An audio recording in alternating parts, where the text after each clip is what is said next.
Si Lincoln Velasquez, also known as Kong TV, ay isa sa mga successful na vlogger sa Pilipinas na may higit sa 11 million subscribers at nakakakuha ng over 1 million views per video. Marami ang tumatangkilik sa buhay ni Kong TV bilang influencer at tiyak na marami ang may gustong mapunta sa posisyon niya ngayon. Maraming tao yung gusto nasa posisyon ko. Tama, mali? Tama po, upline. Mula sa pagiging bata na gustong umasenso sa buhay, ngayon ay nagsisilbing inspirasyon sa karamihan. Maraming dahilan kung bakit naging successful si Kong TV. At lahat ng yun ay umiikot sa tatlo na babanggitin ko sa video na to. Bago pa sumikat si Kong TV sa pagbablog, meron na siyang lakas na loob para gumawa ng mga videos at i-upload ito sa YouTube. Noon pala makikita na sa kanya na gusto niya maging sikat na vlogger. Kahit nakapagtapos siya ng mechanical engineering nung college, talagang mas pinili niya ang pagbablog at umabot na sa punto na pinagtalunan nila ito ng tatay niya. Sabi ko, kuya, mag-abroad ka na. Tinatawagan na ako ng employer mo. Pinapagalitan ko yan. Ang sabi niya sa akin pa, ayaw ko talagang mag-abroad, sabi niya. Meron akong balak sa buhay ko. Pero hindi nagkamali si Kong TV sa desisyon niya dahil ito ang nagpabago sa takbo ng buhay niya. Noong July 2017, nag-post si Kong TV sa Facebook na hinahamon niya yung Asus Republic of Gamers na kapag umabot ng 3 million likes yung page nila, bibigyan nila ng laptop si Kong TV. Dear Asus Republic of Gamers, pag napaabot ba namin mga paa ng 3 million likes ang page nyo, ibibigay niya na laptop ko. Lubos na desperado, Kong and Chicken Fit Gang. At nag-reply naman ng Asus kung saan tinanggap nila ang hamon ni Kong TV. Matapos nito ay tila excited si Kong na pinost yung screenshot sa page niya at humingi siya ng pabor mula sa fans niya. Ito na yung Asus ROG laptop natin mga paa, may pang daily vlog na tayo. Kailangan ko ng tulong nyo mga paa. Minsan ako humingi ng pabor sa inyo. 65k likes ang kailangan ng page nila para mag 3 million na sila. Kahit gawin yung 300 million yan, wala akong pake. Basta paabutin nyo ng 3 million. Lumipas muna ang ilang linggo at nag-upload si Kong TV ng video na pinamagatang Finding Asus ROG kung saan pumunta siya sa event ng Asus bilang influencer. Wow! Naimbitahan tayo ng Asus, no? Sa dalawang event nila. Ngayon sa kabukas, kinuha nila tayo mga paano na influencer nila, no? Muntik pang isipin ni Kong na hindi niya makukuha yung laptop dahil yung event na pinuntahan niya ay event ng cellphone ng Asus.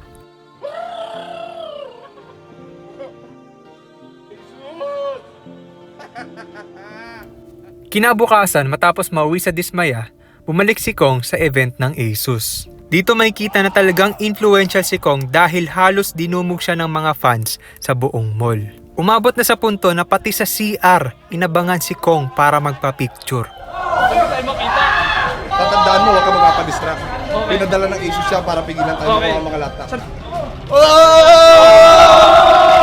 At sa sobrang lakas ng influence ni Kong, pinalabas muna siya ng mall para kumalma ang mga fans niya.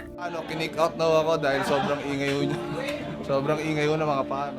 Dinadaan na tayo sa ganito ngayon, tol. Mga dinadaan dito, mga artista, tol. Dito na tayo. Ilan tayo? Ang dami pala natin. Saan tayo pumunta, tol? Di ko rin alam, tol, pero... So ayan mga paano, tuluyan na kami lumabas, no? At nandito kami, nakakuha kami ng Uber ngayon. Mag-iikot-ikot muna kami dito. Titignan natin kung ano magagawa natin para makuha yung laptop. We'll be right back! Actually maraming, ayan, lumabas na ang ang dami nating event na idinaos dito sa lugar na to. Ngayon lang ako nakakita ng taong kayang gumulo ng Kayang gumulo.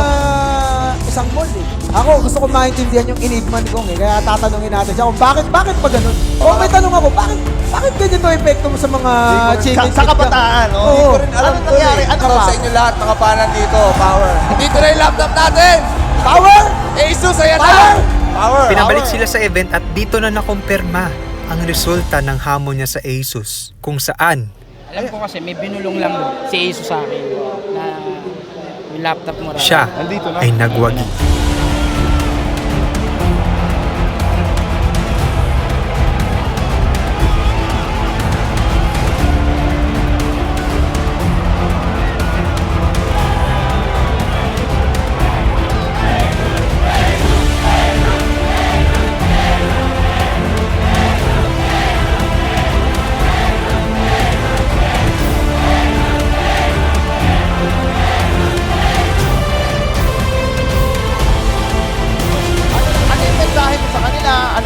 parating. Sa lahat ng mga mga Chicken Feet Gang, maraming salamat sa pagpunta rito. Sa suporta nyo, power lang ng power. Sa lahat ng kayo ang dahilan kung ba't makukuha natin itong laptop na to. Kaya, Yun, no. sa inyo lahat. So, maraming salamat again sa Asus ROG para dito sa... Noong May 2022 naman, nag-upload si Kong TV ng video expressing his gratitude for reaching 10 million subscribers. Sa video na to may pinakilala si Kong na isang taong tumulong sa kanya na tuparin ang mga pangarap niya. Yan ay si Julius Mariano o mas kilalang Banubs. Siya ang reason guys kung bakit marami sa pangarap ni Kong TV ang natupad. Talaga?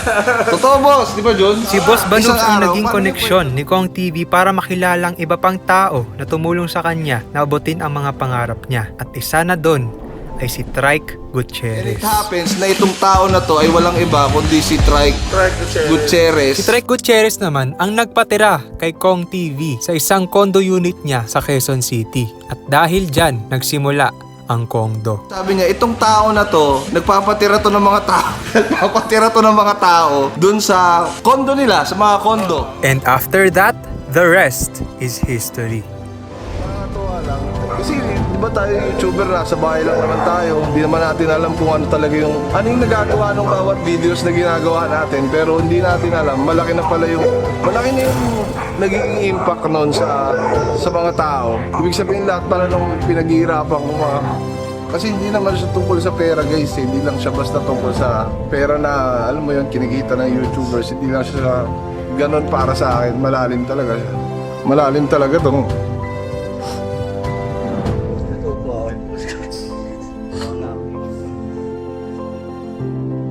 Lahat ng yan ay may babalik natin sa lakas ng loob ni Kong TV. Dahil kung hindi siya nagkaroon nito, hindi niya matutupad ang mga pangarap niya. Hindi niya makikilala si Boss Banubs na nagsilbing tulay para maabot niya ang tagumpay.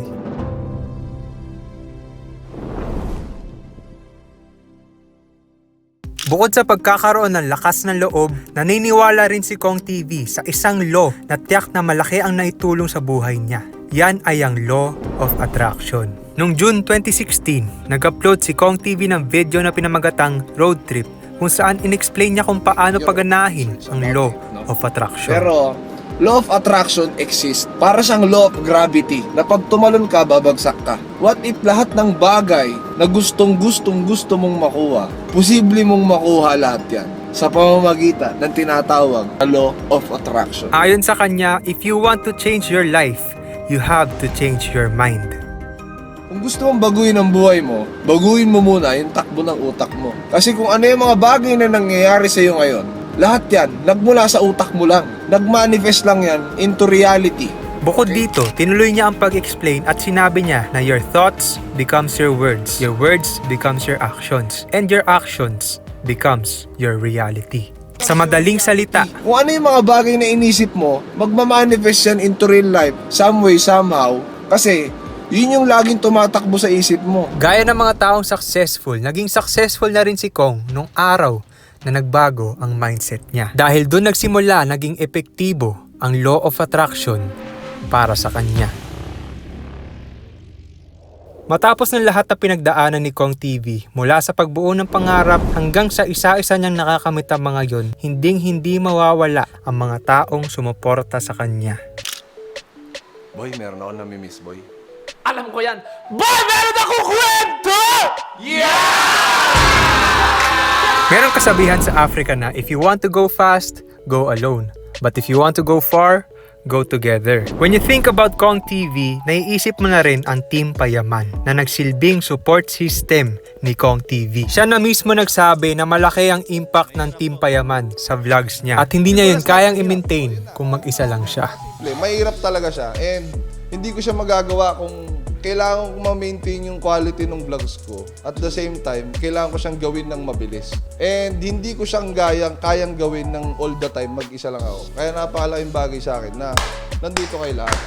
Pero alam naman natin lahat na kahit mag-isa lang si Kong TV ay kayang-kaya niya tayong pasayahin dahil nung nagsisimula pa lang siya, wala naman talaga siyang kasama. Kung tutusin, pinatunayan niya talaga yung kasabihan sa Africa kasi parehas yung ginawa niya. Nagsimula siya ng mag-isa, tapos naghatak siya ng mga kasama hanggang sa makabuo siya ng isang team na sobrang tatag. Sabi nga ni Dudut, ang success ni Kong success ng lahat. Kaya Tama.